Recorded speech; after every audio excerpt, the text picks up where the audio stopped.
All right, go ahead. I was just telling them, it's a health issue now. We need porta johns. Put some makeshift toilets in that damn corner over there. At least four. You got a guard in the shack, and one at the gate, or sometimes two at the gate, just chilling and kicking it. You're not gonna tell me somebody's gonna go in those porta johns if you're there, doing what you're doing your job, and smoke methamphetamine for hours. Right. It goes on, goes on. My main thing right now, the men, as far as I'm concerned, some of them cowardly, able-bodied. When you talk to people who have apartments, business, third party, who have apartments. So you're telling me that you say you love this girl. You got a key to the apartment. But you bring your sorry ass out here and lay down in this dirt with this girl instead of going to your apartment. I tell you what, let me get the key. I'll keep check with you. But my whole point is that of late I've been seeing a lot of these women with black eyes. I'm not going to sugarcoat it. It's a group of us. We don't go for that.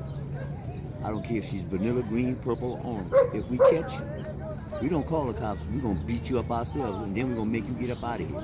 Because no man's supposed to put their hand on a woman.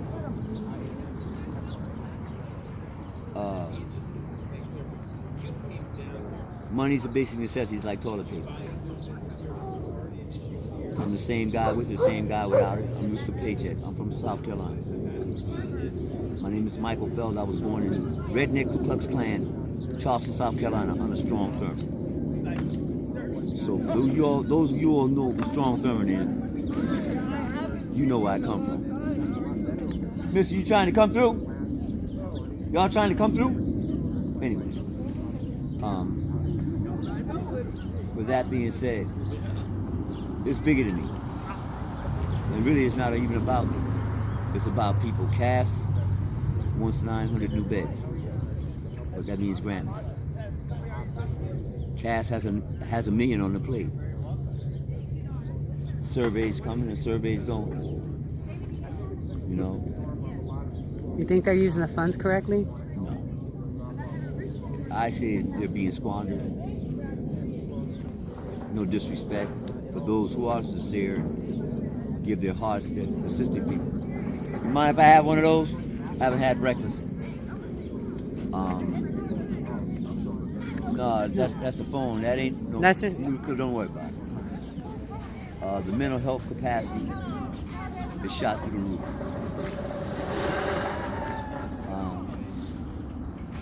And they're getting worse. For the most part, I don't know.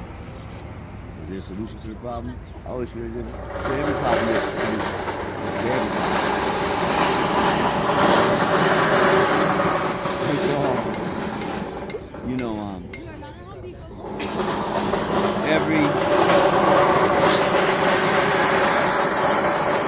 Every first Wednesday of the month, as of today, the Chamber of Commerce is open from 2 to 5. You get down there, you sign a book or sign a clipboard to bring your grievance to the mayor. It's not about money, but it's going to have to be spent. For those of you who don't know,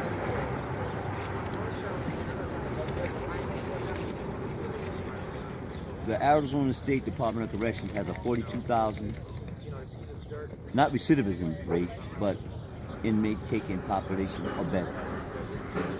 I was reading We have an 80% recidivism rate.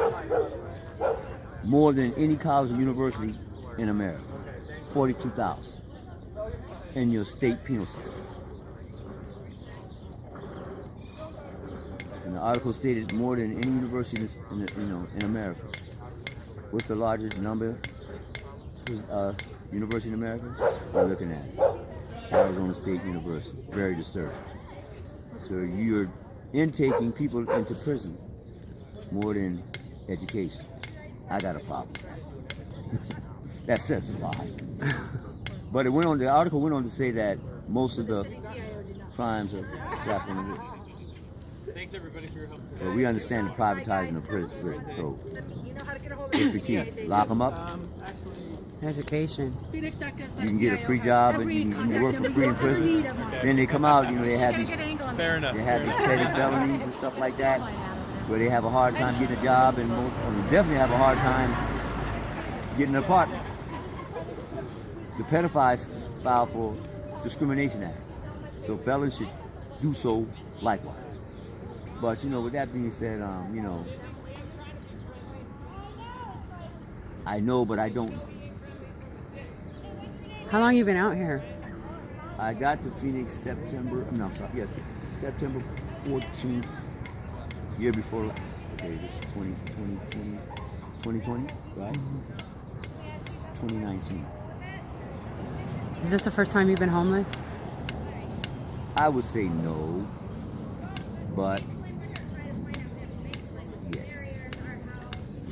What do you think that they could do to help you? Like, what is it that they're lacking? What is it that you need? Like, have you tried to get help from them? Have you been through the process? Well, I went into CAS 2019 when I got here. I got here, like I said, 2014, September 14th, 2 weeks after my 58th birthday. My plan was to stay on the outs until October 3rd. Most people, when they get their SSI checks, they come up out of places like this. I got in CAS October 3rd, 2019. By the end of October 2019, beginning of November 2019, I was in CAS. By the second week of November, I got my job at a place called Rebath on 43rd and Buckeye. We dealt with bathtubs and clients and stuff like that. A shelter is an avenue that you use until you get stability, not a place that you become content with. I worked at two, one in Tampa, Florida many moons ago, and one in Myrtle Beach, South Carolina in 2017. But it needs to be structured. What do I mean by that? Within 30 days, you're going to have an orientation and see a caseworker. None of that took place in class. They have what's called floating caseworkers. At the time I got here, they tried to, the security tried to run it like it was a prison. They didn't know how to talk to anybody until one day, I was coming from work. Because my thing was this: if you're in level 3, which that means you're working, and you're at work until 3 or 4 or 5 in the afternoon, you shouldn't have to stand in a line to go in for 5 or 6 hours. Damn near. In the pouring down rain, they just don't care. And the handicapped were sent in last. But with that being said, so one day I stumbled over the shelter. The person over the shelter, this little blonde hair, I think her name was Barbara, if I'm not mistaken. And little did I know, I was talking to her, and she says, well, how long are they standing in line? I told her she needed to pack a lunch and pitch a tent. So one day I come in from work, so finally,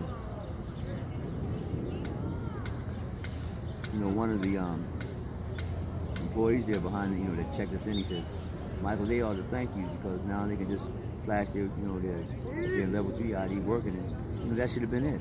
Let us flash our ID so that we're working in level 3, and we can go in there and get ready for the next day. But it's not about me. It's bigger than me. Because where I grew up in South Carolina, a lot of, I was in the womb of my mother and my mom, and even after coming out of that, we dealt with colored bathroom, white bathroom, but we both drank the same water. But the overall thing is this: that there's so much selfishness and greed in this country. It doesn't take much. Help somebody help themselves. That's where I'm at with that. But there's a lot of pain out here right now. The mental health capacity is shot through the roof.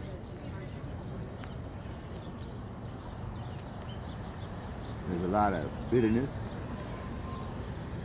and a lot of them hurt themselves. You have young ones coming through here now, and they think this is the playground.